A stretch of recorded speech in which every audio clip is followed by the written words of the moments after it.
talking about sustainability, especially in real estate, for you, has it started with the design stage? Has it started with the pre-construction, then post-operations?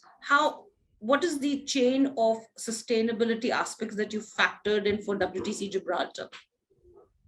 Yeah, so that's a again really really good point. And funny enough, it's one thing having a building that's sustainable from a maintenance and management perspective into perpetuity. So yes, the things that I've just talked about with the lighting, for instance, with the power usage of a building. Um, One of the fundamental things actually is also the procurement of materials, for instance, the embedded carbon that a building has, because that can be significant. And we have a lot of options as property people. When it comes to procuring a building, we can choose, for instance, the materials by which the building are made. And obviously, the cheaper, more effective material, um, which isn't very sustainable, is concrete. And that tends to be what loads of people building, sometimes hot rolled steel, but typically concrete frame. And I think we need to sort of explore the other avenues and choices that are available to us. For instance, cross laminated timber, CLT, you might have heard of. It's obviously a sustainable product. You can regrow, like we were talking about the trees earlier.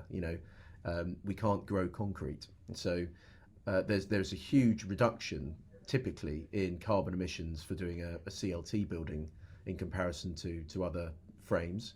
Sometimes that's not possible. Sometimes the procurement line just won't work for the area you're in. Sometimes the viability won't work. So there are other ways I think that we can be sensible and smart about the ways in which we procure and develop our buildings, and that can be to do with using concrete that has embedded CO2. That is possible now. There is technology to do that, and also I think managing our build programs in ways in which we can ensure that the most effective timescales are managed, so that we don't sort of just have needless site time, which is useful obviously for a bank as well. They don't want to be, well, we don't want to be paying our bank too much money in interest while we're still developing a building.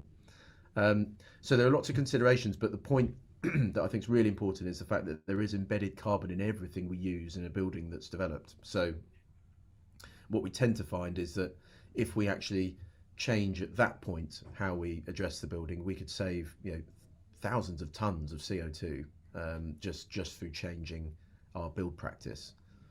So that's definitely something that we as a World Trade Centers Association are looking at, and that I would encourage others to do when they're considering being involved in projects like that.